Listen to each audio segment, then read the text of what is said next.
I was interviewed on the Professional Speaks podcast recently to talk about running a side hustle, which is this podcast and training I provide, alongside working as a tax director. And this episode is from the interview. This episode is mainly my story, a slice of my story, from childhood to tax to side hustle. I thought you might find this insight into me and my tax career interesting, whilst learning a little bit more about me as a person. You're listening to episode 117 of the Tax Professionals podcast, the podcast that helps tax professionals with their tax careers, passing their tax exams, and becoming a better tax professional. Welcome to the Tax Professionals podcast, the podcast dedicated to helping you improve your tax career. Here's your host, Jack Bonehill. Hi everyone, and welcome to this episode. So a few weeks back I was interviewed by Craig McKellar on the Professional Speaks podcast. I spent a bit of time at the start of that episode talking about upbringing, school, college and university, basically life prior to working in tax. And as I don't think I've ever shared some of this before on the podcast, I was cheeky and asked Craig whether he minded me publishing this episode on my podcast too. And fortunately for me, he didn't mind. I also don't think I've shared much about starting the podcast, monetizing it, and doing all of this whilst working in tax, which is covered somewhat in this conversation too. I think Craig was keen to talk about both being a director and running a side hustle at the same time, and you'll hear that his questions therefore relate to both. Talk a bit about my role as a tax director, my approach to winning work in that role, winning Taxation's Rising Star back in 2023, what I've learned from the side hustle that's helped me in my tax role, and my goals for the next 12 months.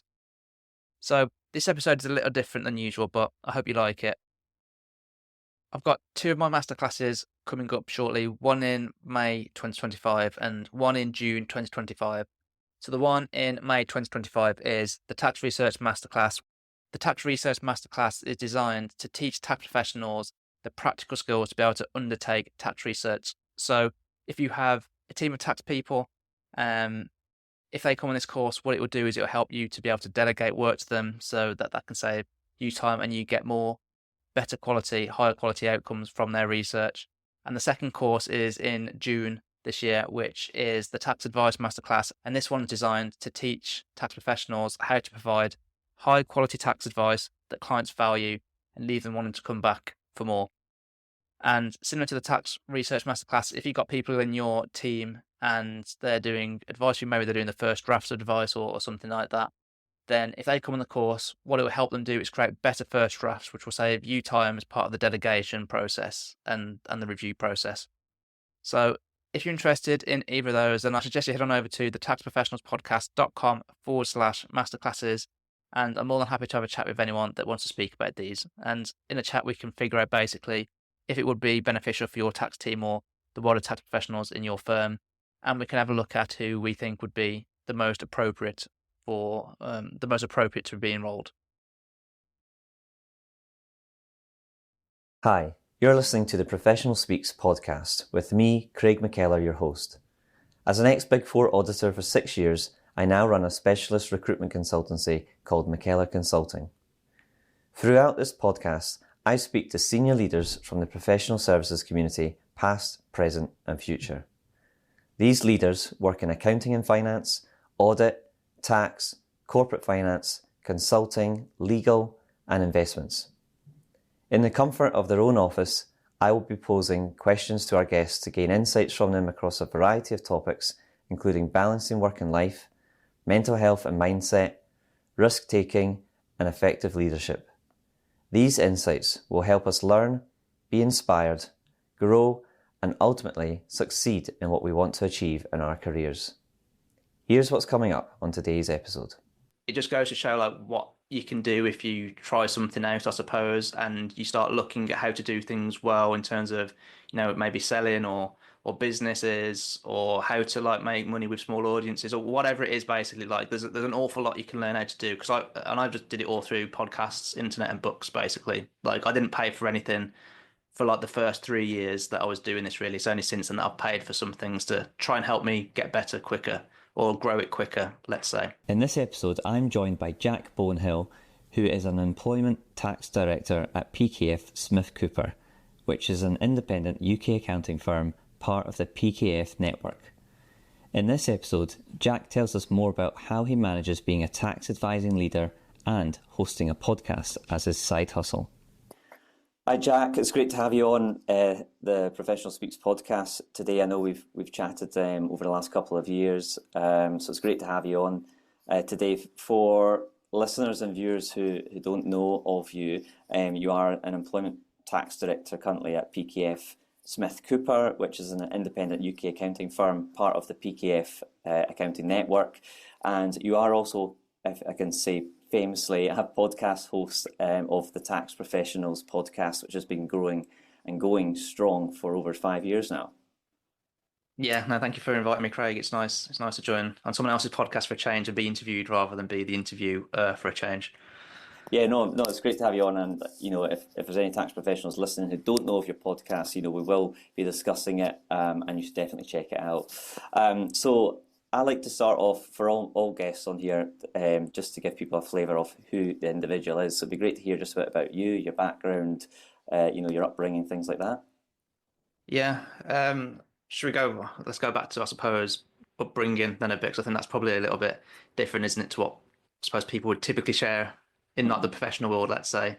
I didn't come from like any like rich or middle class background or anything like that, nor a poor one really. It was like in the middle. Like we had holidays and stuff as kids, nothing.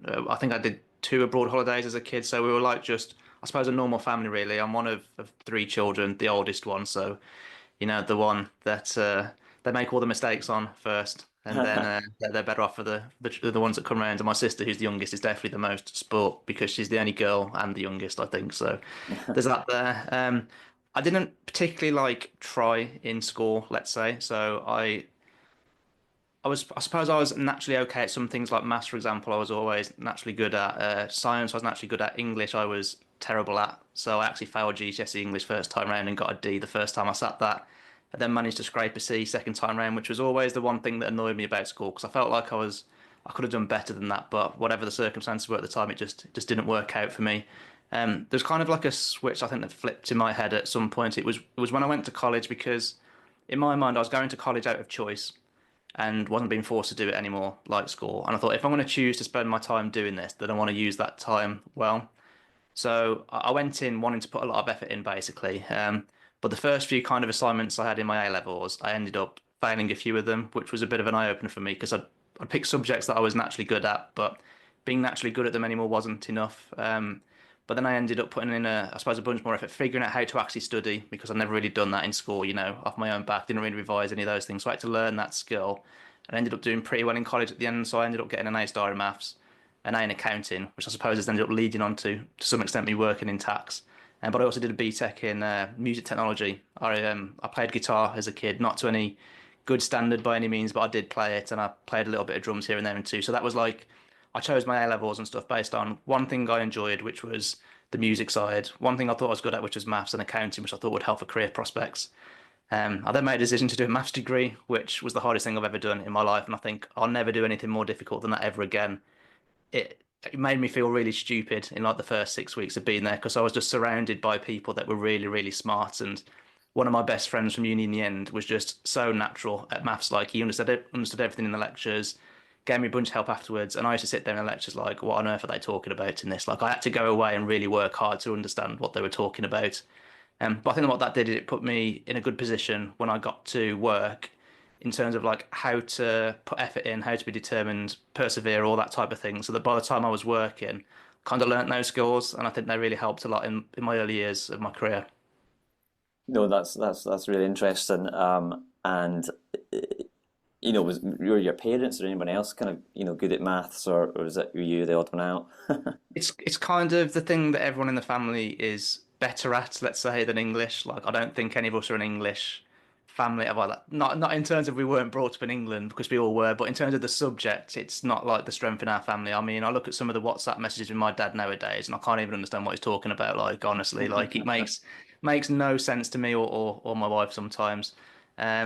So yeah, I'd say naturally better at maths. My brother had the same struggles as me with English. My sister didn't know, but my sister did read a lot as a kid. Yeah, I think we've just got more of a logical problem solving brain than a wordy descriptive brain, let's say.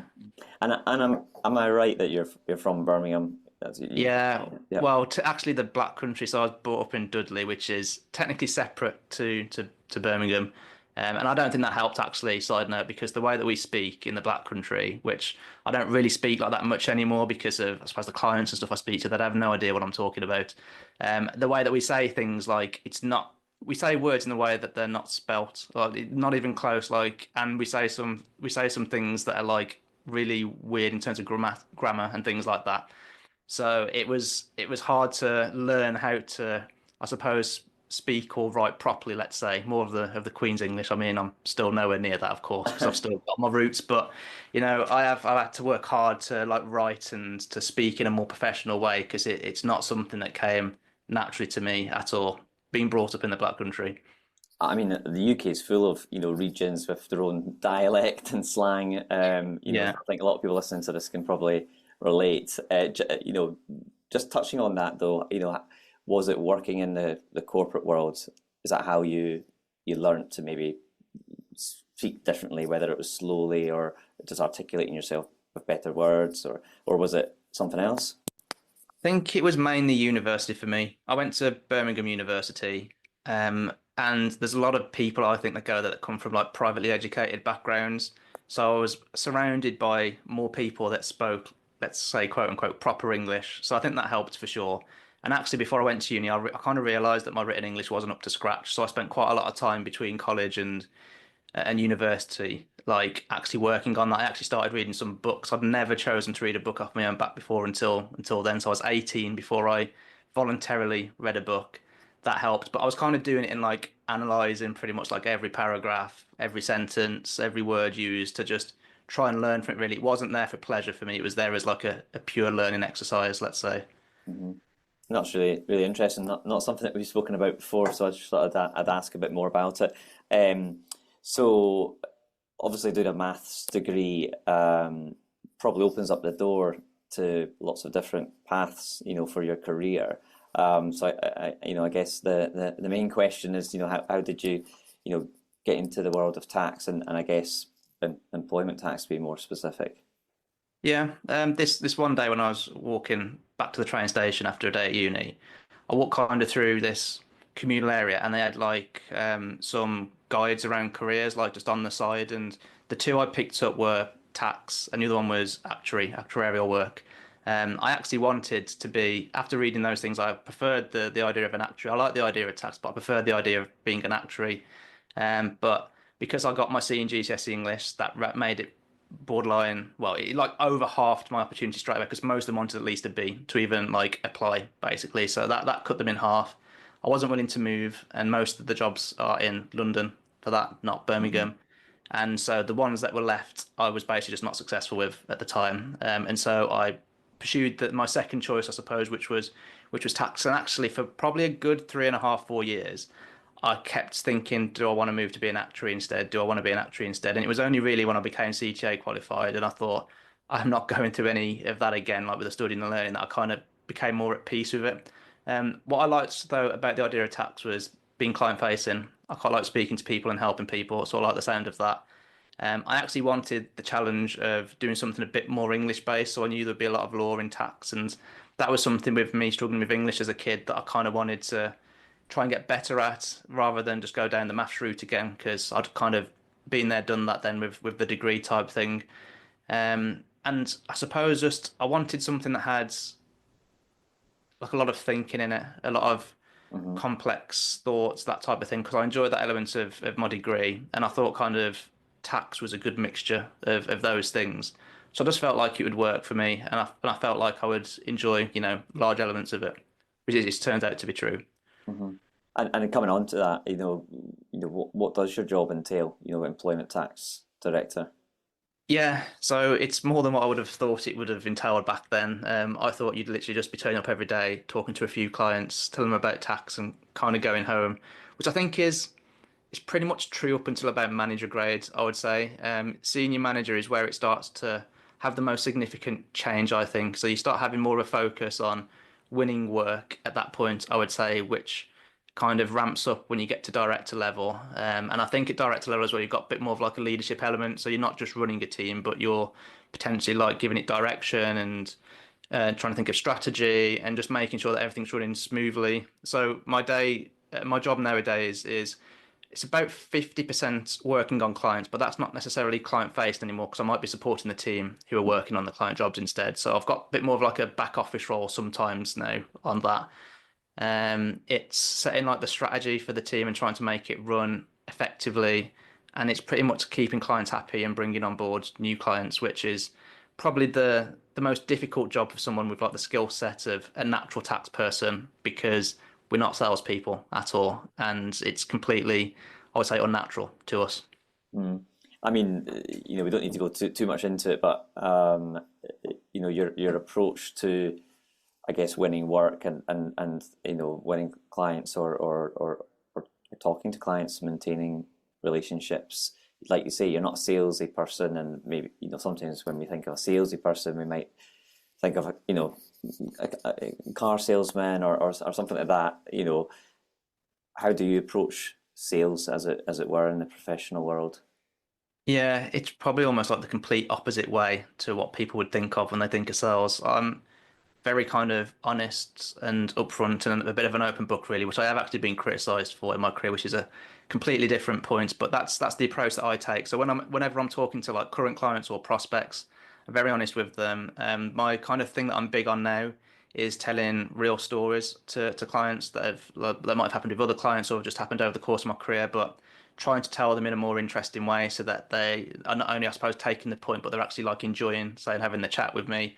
So then really I just want people to want to work with me, I suppose. That's pretty much the aim that I have is I want people to work with me. So I just focus purely on building kind of good, honest, open relationships with people. So pretty much every client I come across, that's my aim. Like I don't really do much external BD. I don't feel there's a need to at the moment. I'm sure that will change at some point in the future, but it's very much on whenever I speak to someone, potential client or potential referrer or an actual client or whatever, then it's literally just about, yeah, I suppose being honest and open, but also showing them or letting them know what we can do to help in a soft way, in a way that's helpful to them and not buy this off me because it's going to do X, Y, and Z. It's more of a this is how this can help you. We can help you with that. This is what we can do to help. Yeah, so just kind of being clear around that, and I mean, you'll have plenty of practice speaking to people with your podcast, which has been going strong for nearly 5 years now. So, kind of just coming on to that, how did it start? Why did you start it? I guess would be the two main questions.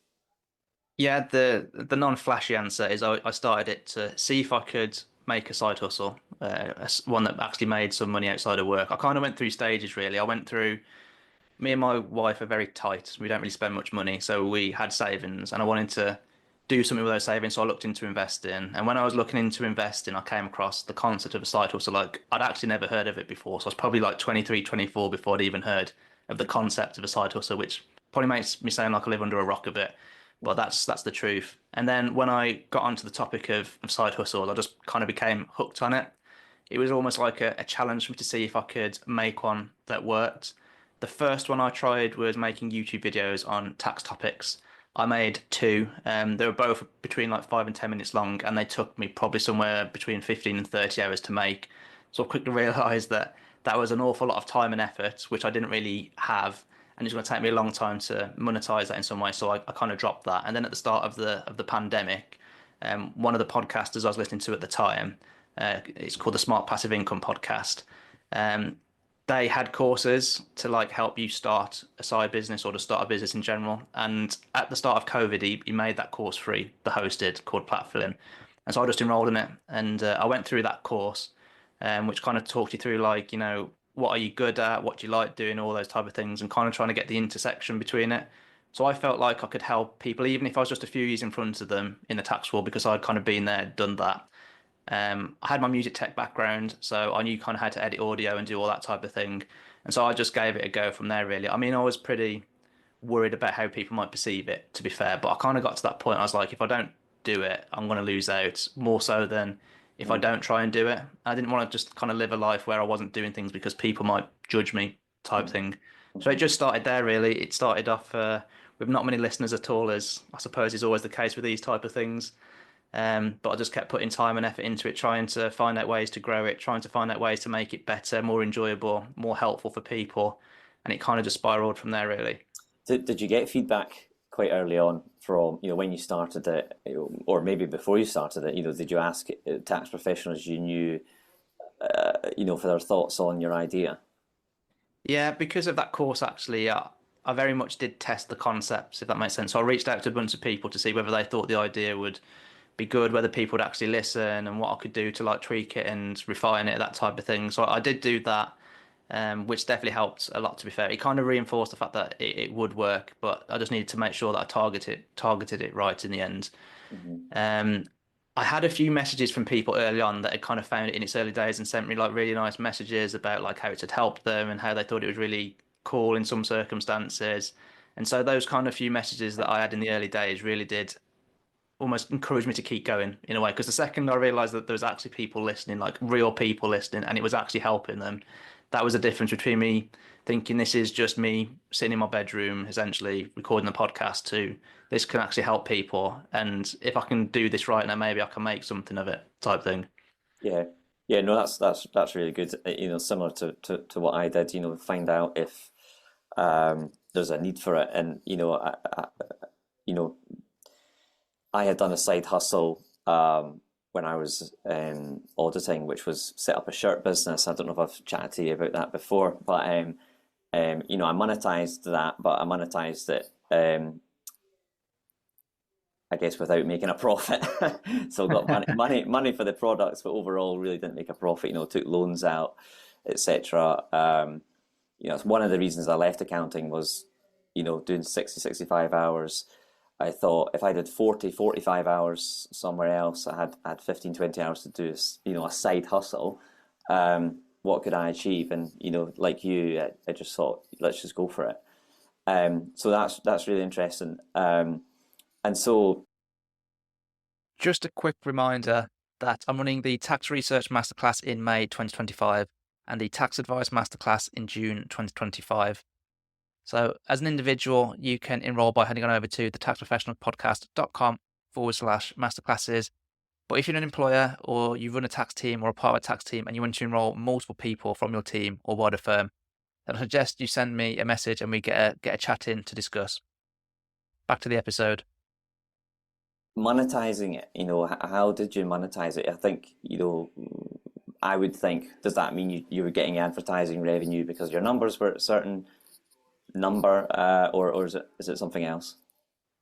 Yeah, so the first thing I tried actually, which is I was thinking about this earlier. It sounds really weird, but my first idea was to start a book club for tax professionals. So reading books that were like going to help us in our career in some way, talk about it and go away. And I thought we can do this once a month and I can charge a fee for it. So I ended up going with, I think it was £10 now from memory, £10 to have like an evening a week, an evening a month where we'd go through a book that we've all read and we'd talk about it.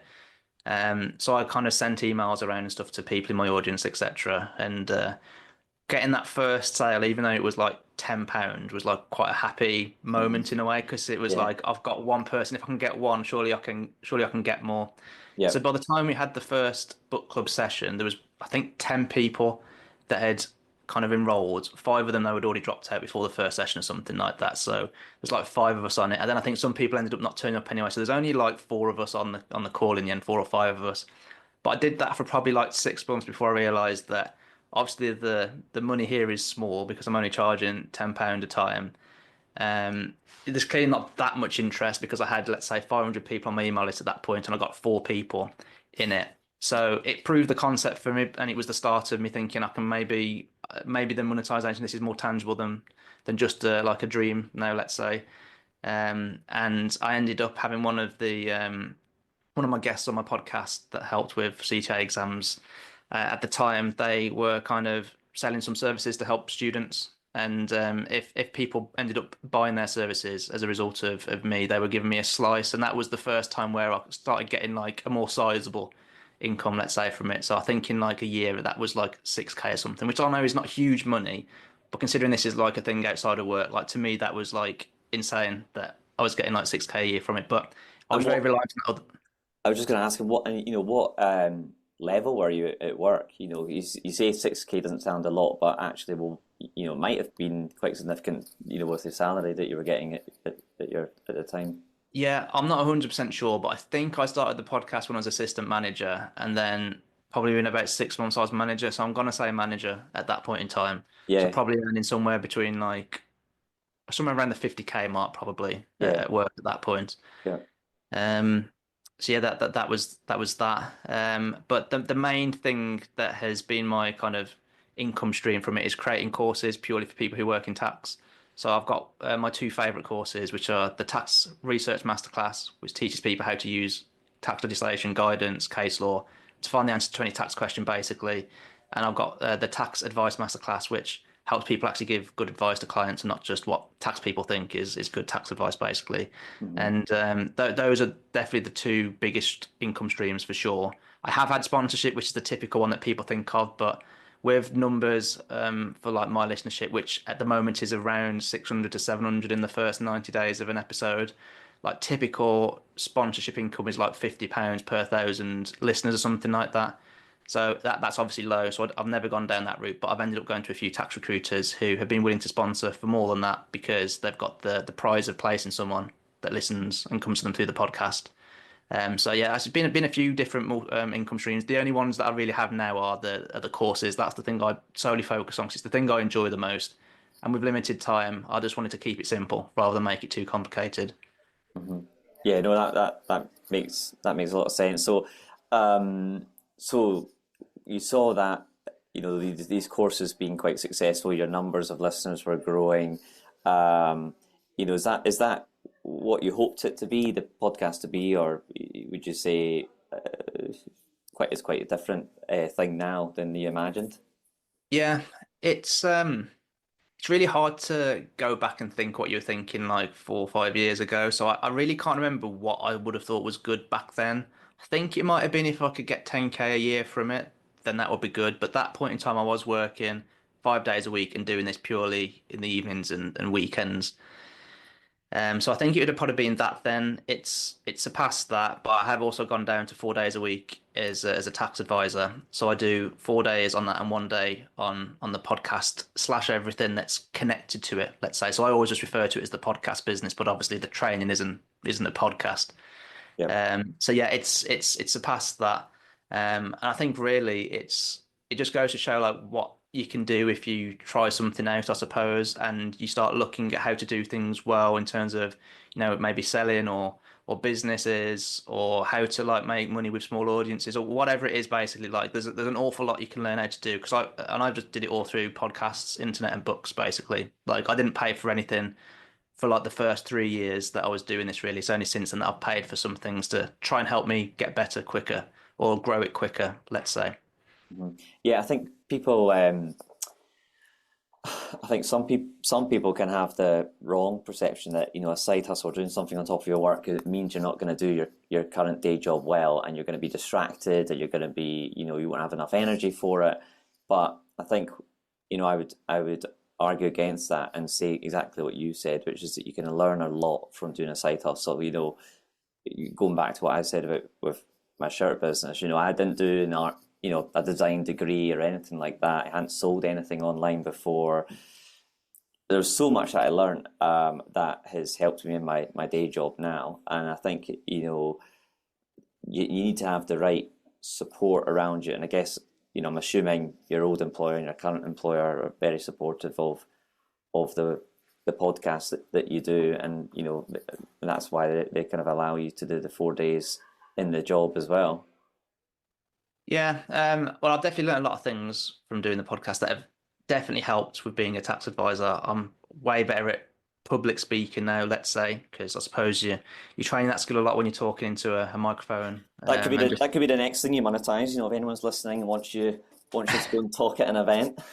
yeah, maybe keynotes or something. I've had that idea at some point, but I don't even know how you really get into that. And I'm more focused on the course at the moment. But yeah, definitely speaking, storytelling. I've spent an awful lot of time learning how to tell stories better on the podcast so that people will want to come back and listen again, but also learn stuff from the stories at the same time.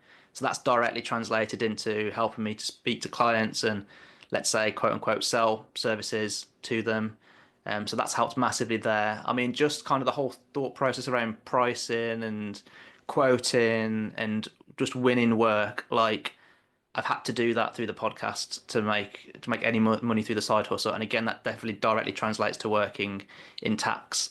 But I also think it's given me a different perspective on the tax world. So I think the tax world is quite old-fashioned as a whole, I would say.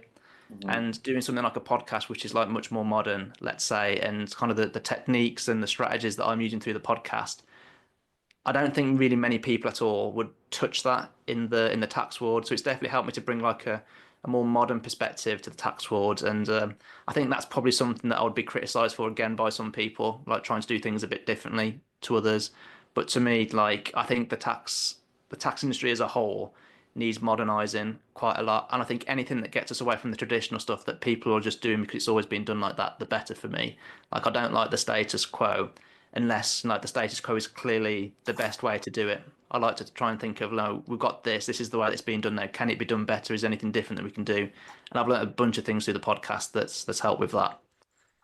Great. No, that's really helpful to know, and it makes a lot of sense. So, and for people listening, hopefully that will be good advice for them. With side hustles, juggling it with your day job can obviously be quite challenging and difficult. Have you found aspects of it quite, challenging, stressful, draining? Yeah, it's been very difficult at numerous points. Initially, when I first started off, I was spending about 5 hours outside of work on the podcast. I didn't want to overdo it because I didn't want to just burn myself out, Hmm. basically. But when I went down to 4 days, I started spending about 12 hours a week on it. The the thing that I think I find most difficult is in my role now as a tax advisor, as a tax director, there is an element of winning work to it. And it's quite a heavy element, I would say. And running the side hustle, there's also a heavy element of sales there to get people on my courses, basically. And having like essentially two different roles where there's a sales element, which is not something I'm natural at and is not the bit I enjoy, definitely takes it out of me. And it's made me question quite a few times whether I want to continue doing it. I went through a stage last year where I felt stressed pretty much all day, every day for like 2 months straight. Like even weekends, evenings outside of work, I just felt stressed all the time. And this one day I was on the train on the way back from work, and my neck just felt like so tensed up and tight and heavy. And I just came home that day and I was like, I'm not doing anything on the podcast this evening. Like, I just cannot do it anymore. So I just thought, I'm just going to take a few days off. That few days ended up turning into a break from the podcast, which was definitely well needed at the time because I was just doing too much, basically. And so I think I found a bit more of a better balance now. So at the moment, I'm only spending Wednesdays on the podcast. I don't do anything really on evenings or weekends anymore, just to try and get the balance back a bit more. And also with the things I am doing on the podcast, I'm trying to do things that I enjoy more than just doing things because it's going to make it, let's say, more successful or grow or more money. I think chasing those things kind of as just an arbitrary goal Hmm. doesn't contribute to happiness or anything like that. I think it probably ends up doing the opposite. So I'm trying to focus more now on what do I enjoy. So I enjoy recording episodes, for example. I enjoy speaking to guests. I enjoy delivering the courses. So I'm trying to do as much as that as possible, basically. And I'm doing similar things in my role as a tax director. I'm trying to focus on the elements of the job that I enjoy more, so that I get more, let's say, fulfillment and enjoyment from it, and not just whatever success means type thing. Yeah.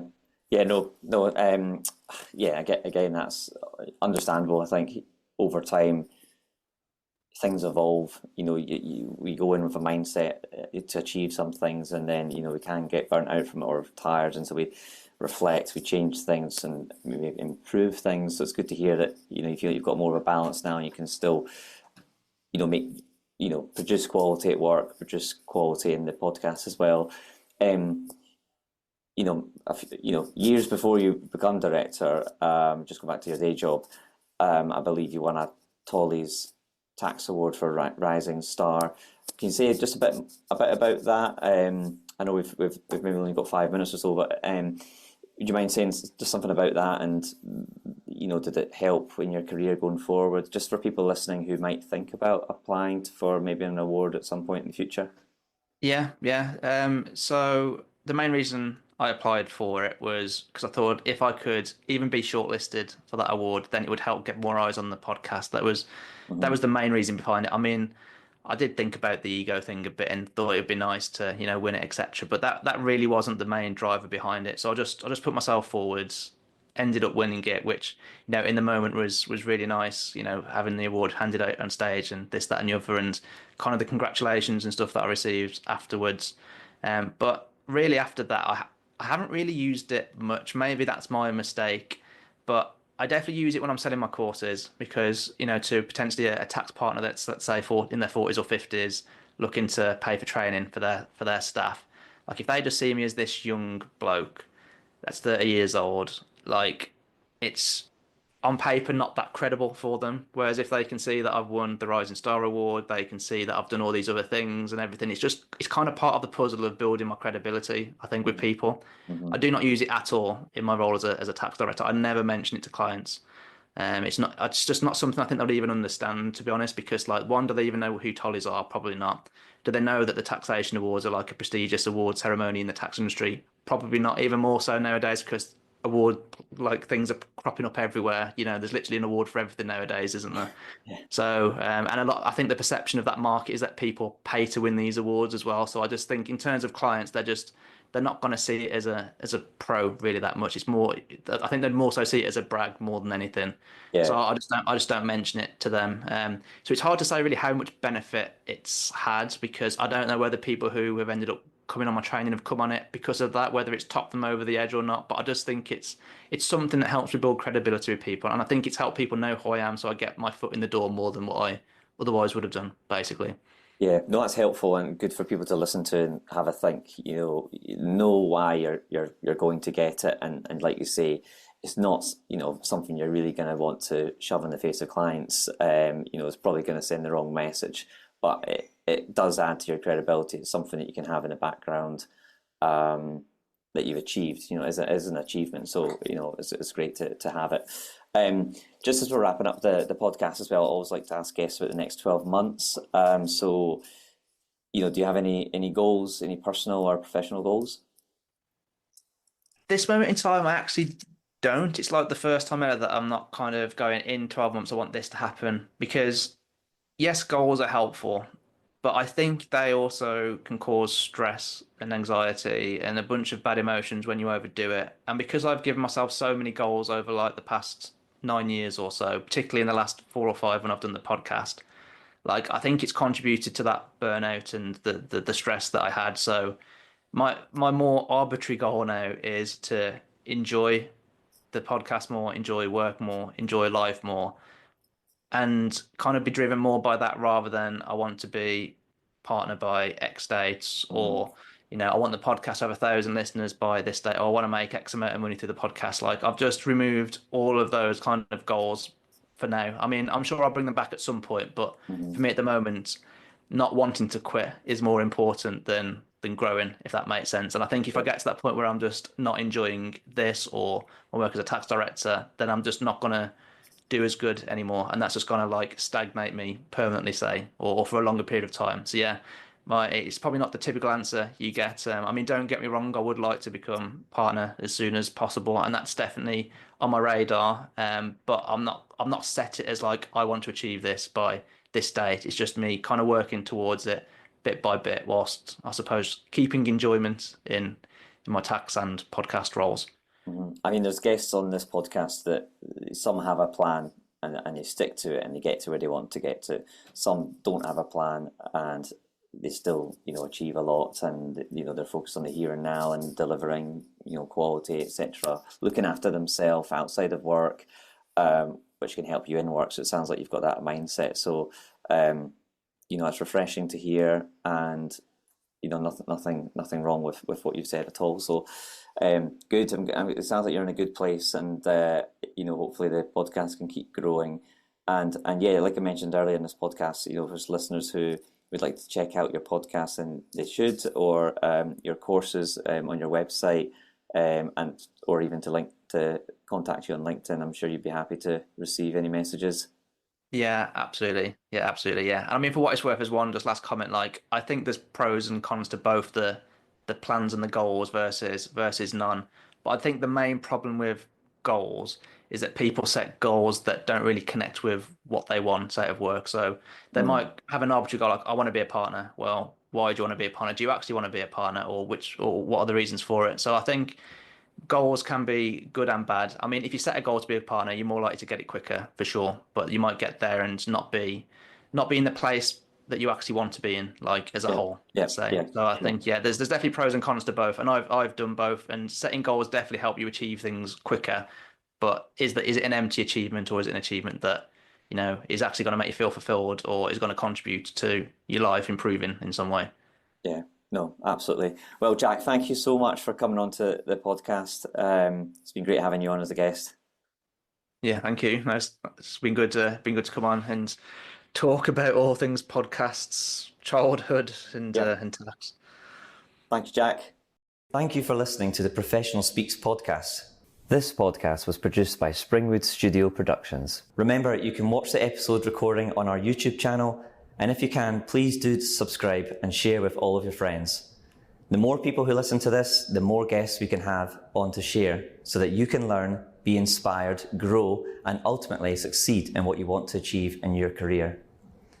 Please also contact me if you have any feedback on this episode. I'd love to hear from you.